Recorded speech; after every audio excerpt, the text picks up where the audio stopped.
Hey guys, and welcome to episode 6 of Lakewood Gardens Planet Coaster series from yours truly, Design Candy. Right now on the screen, I'm showing you guys the finished version of the ride Pirates Cove. That was the ride that was chosen. That was the name that was chosen in the comment sections of the last episode. So we went ahead and did the branding for Pirates Cove and the queue lines, added some TVs. That's like a new thing that I'm doing now, but it turned out really, really well. So today's episode is gonna be fun. It's part 1 of a 2-part episode, maybe 3-part episode, but we are building an indoor go-kart ride. My inspiration for this ride comes from Disney World. I don't know if it's in Disneyland as well. I think it is, but a ride in Disney World where you get in it's a track ride. So you get in a car and you drive around in different type of elements like rain, snow, sun, all that kind of stuff in a car. And then at the end of the ride, it shoots you outside and then you do like a big, cool, crazy lap. And I haven't been in this ride for a long time, so it's loosely built off of that, loosely based off of that ride. Actually, so loosely and directly, but obviously I'm not emulating that ride at all just because of the level of detail and the capabilities that that ride has. There's no way I could achieve that in Planet Coaster. So there is that, but I did take a lot of inspiration from it. So nonetheless, this ride is going to be called Elements, and the vision behind the ride is everything is indoors. So a massive building, massive warehouse, and it's car themed. And then the actual ride inside will be a go-karts ride. And then we will detail and do the scenery around it. So this is my first build for an indoor ride. Again, a lot of people on my channel and on this series are like, why aren't you building coasters and classic amusement park rides? And we will eventually get to that point in this series down the line where we build very common rides. I think I need 1 roller coaster.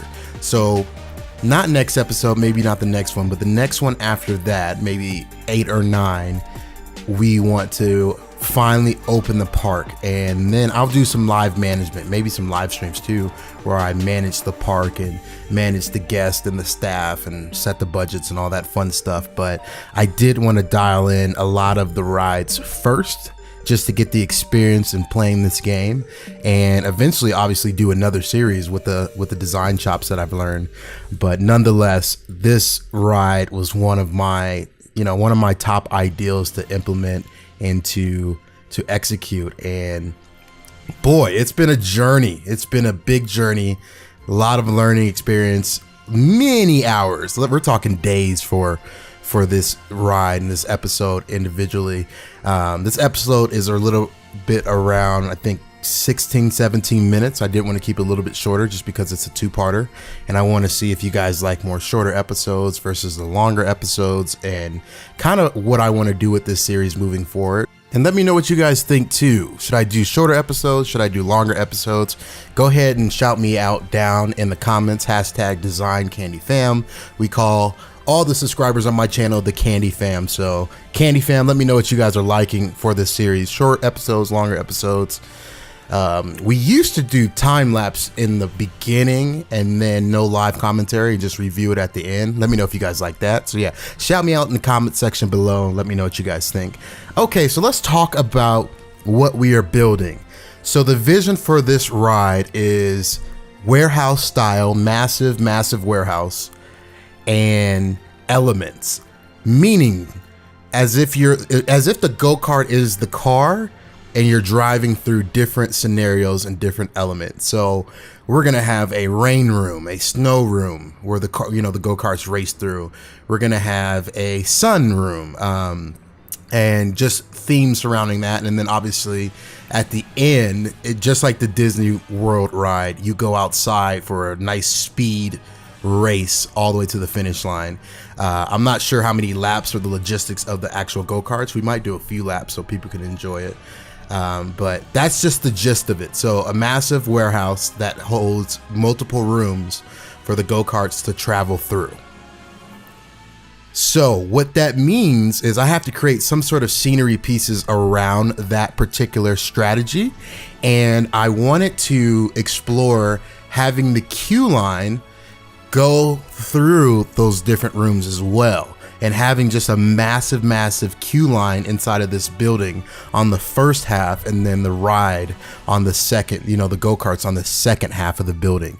And so how I'm going about this is I plop down a existing go-kart ride, and I wanted to see the elements that the pre-made go-karts blueprint, look at the elements that they used, and then I want to go find them inside the ride. I always have a hard time finding different elements inside of Planet Coaster just because of how they're organized. It's not a diss on Planet Coaster by any means. It's just different. I'm used to the City Skyline search function where you can search everything. And in Planet Coaster, you have different categories like building and scenery. So it takes a little bit to get used to in the gist of things. But right now on the screen, my ideal was to continue to use the billboards from the summer update and just create these awesome like wall decals. That's how I envision them, and that's exactly what they are. And so I went into Photoshop, and I have what's called a Shutterstock. It's a stock account, and I went to Photoshop using Shutterstock and used some of the images in there, and just got like some tires that are in snow, tires on the road, and then some flags to emulate the racing theme. And that's a really cool thing that I have done with this ride. For anybody that is interested, I utilize these billboards for literally everything. And if you don't know, on my channel, I think it's episode 3 or 4, where we went over the summer update and I did my main billboards for the front of my park, and then for the entrance, the park entrance, we have billboards everywhere. So if you haven't seen that episode, go check it out. Link is also in the description. It's super cool. So anyway, we utilize billboards very, very heavy, especially in this first room. So this is the grand entrance room. This is the first room. We want to have scenery, we want to have road signs, we want to have anything car related that we can find and put it in this room. Also, I want to put a roof on top, this kind of see-through roof. And in the later episodes, in the next episode, you'll see why that roof is like that. I'll give you a little teaser. The go-kart track actually goes on top of there, so stay tuned to that. But yeah, just trying to find some different cool ways to go about this building. Right now we're building the entrance into the ride, and I'm just trying to figure out a cool way to do things, like a grand entrance where you walk in and there's this car room. I want to see also if there's some assets on the Steam Workshop in terms of cars, because I think it'd be really cool to actually put a fake go-kart. And I'm not that talented, or do I have the time to model a fake go-kart out of all the shapes. I'm pretty sure somebody has done that. They have to have done that because people do crazy stuff anyway on this game in general. So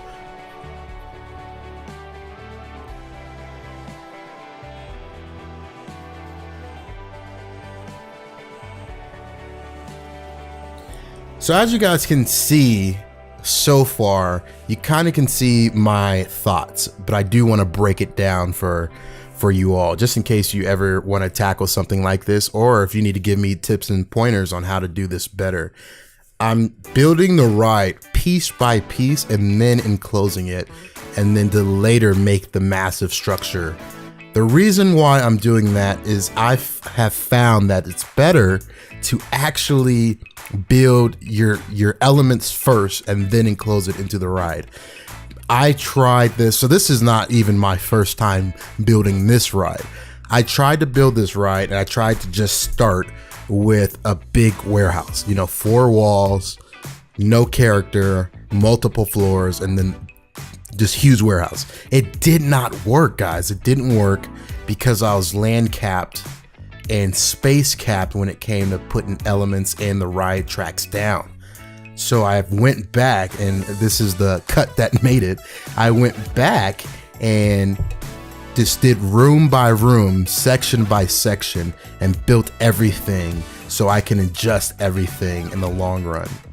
So as you can even see now, every room I wanted to complete first before I moved on to another room. And I learned this the hard way with Pirates Cove 2 episodes ago, just because of the details.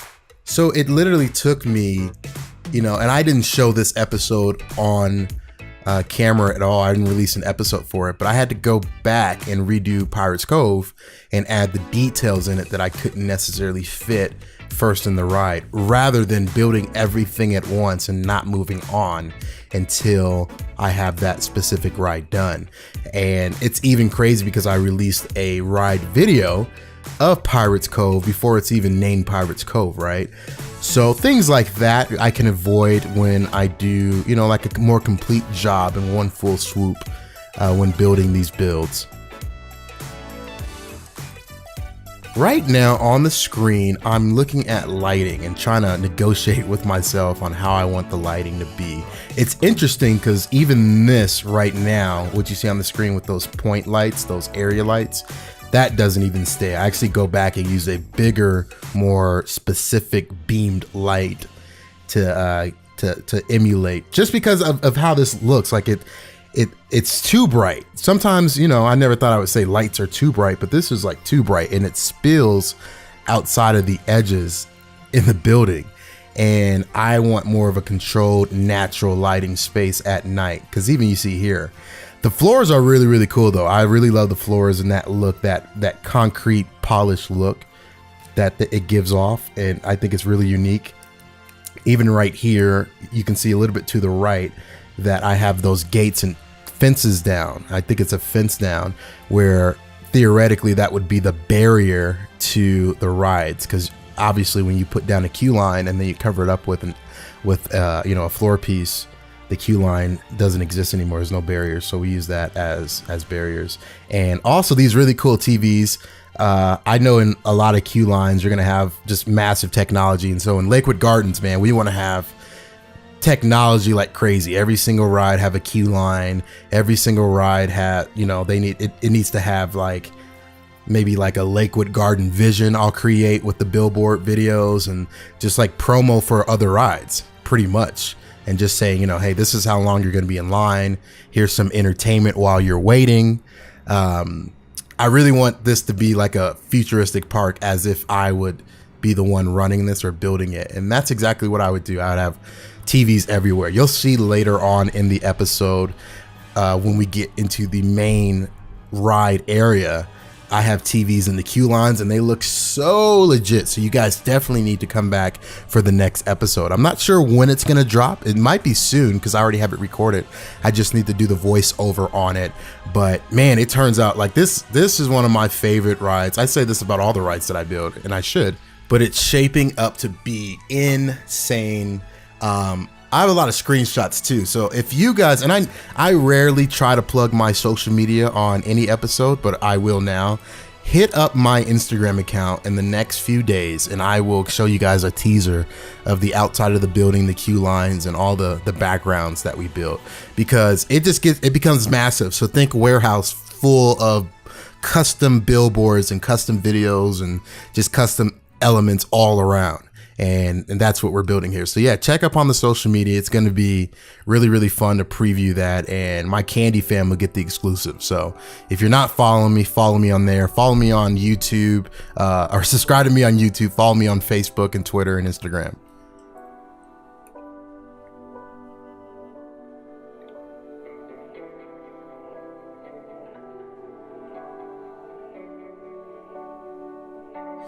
So we're coming to the end of the episode. Right now we are building the snow room. I believe this is the snow. Yeah, this is the snow room.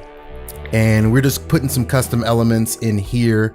I'm going to do the roof line a lot different from the other room, but it's going to be the same basic structure. And then we'll put a fence in the middle just for a barrier to keep the people And then I'll have to go back and add TVs. I forgot to add the Q-line TVs in here, but this room will have snow falling from it. Just a little teaser for the ride, and give it a little bit more elements for the ride. So when people are going on it, they can kind of get like a little teaser surprise. That's what rides really do. They when you're queued up, there's the theme of the queue line, unless it's a traditional roller coaster, and you go through the whole experience before the experience, a little teaser. So anyway, we're wrapping up this episode. Thank you guys so much for watching. Stay tuned for part 2 of this build, where we go a lot more into detail and we finish the massive building of the warehouse. Guys, I'm super excited to show you what this turns off. Like, if you like this piece, just wait until you see what this turns into. And then we have some custom signs. I have Elements, that's the name of the ride, so I have some custom signs that I will be premiering also on social media. So don't forget to hit me up on social media so you guys can see the previews. But nonetheless, I want to leave you guys with a few little screenshot videos that are on the screen right now of what these 2 rooms look like, and definitely stay tuned for the next episode. This is Design Candy signing out. Thank you guys so much for watching, and I'll see you in the next episode. Peace.